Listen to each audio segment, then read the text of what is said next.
अज़ीज़, सिंध में नौकरियुनि ते पाबंदी बाबति MQM जी दरख़्वास्त सिंध हाई कोर्ट में ॿुधणी थी आहे। MQM जो वकील फ़ारूक नसीम अदालत में पेश न थियो। जूनियर वकील अदालत खां वक़्तु घुरी वरितो आहे। मुख़्तलिफ़ खातनि जा ऑफिसर अदालत में पेश थिया आहिनि ऐं दरख़्वास्त जी कापी बि न मिलण जी शिकायत कई वई आहे। अदालत फ़ारूक नसीम जे जूनियर वकील खे दरख़्वास्त जूं कापियूं फ़राहम करण जी हिदायत करे छॾी आहे। अदालत केस जी ॿुधणी कुझु देरि लाइ मुलतवी करे छॾी आहे। सिंध जिन्ना मेडिकल यूनिवर्सिटी में मुक़ररनि ते सिंध पब्लिक कमीशन जो कानून लागू न थियो थिए। बैरिस्टर फैज़ान मेमून जो चवणु आहे। तफ़सील मालूम कयूं था। नज़ीर मेमून लाइन ते मौजूदु आहे। जी नज़ीर, आगाह कजो हिन हवाले सां।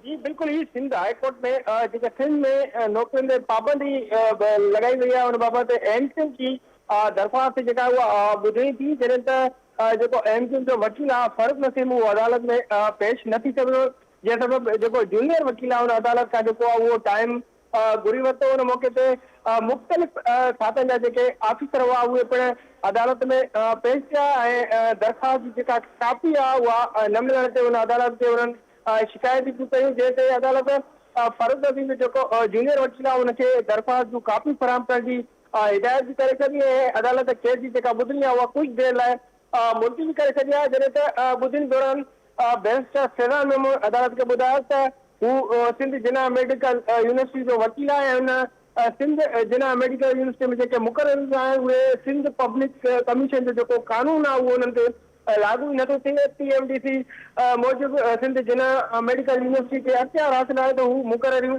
करे सघे थी। जॾहिं त उन मौक़े ते सिंध हुकूमत जो वकील आहे हुन चयो त कंहिं बि दुर खे नोटिस ऐं दरख़्वास्त जेका उहा कापी न मिली सघी आहे। जेकॾहिं कंहिं इदारे वटि दरख़्वास्त जी कापी न हूंदी त उहो जवाबु कीअं जमा कराए सघंदो। उन सिलसिले में अदालत फ़ारूक नसीम जो जेको जूनियर वकील हो उनखे जेका दरख़्वास्त जी कापी आहे उहा ॾियण जी बि हिदायत करे छॾी आहे। अदालत कुझु देरि बाद जेको केस जी ॿुधणी जेका आहे उहा मुलतवी करे छॾी आहे। कुझु देरि बाद ॿुधायो थो वञे त फ़ारूक नसीम जेको आहे उहो अदालत में पेश थींदो।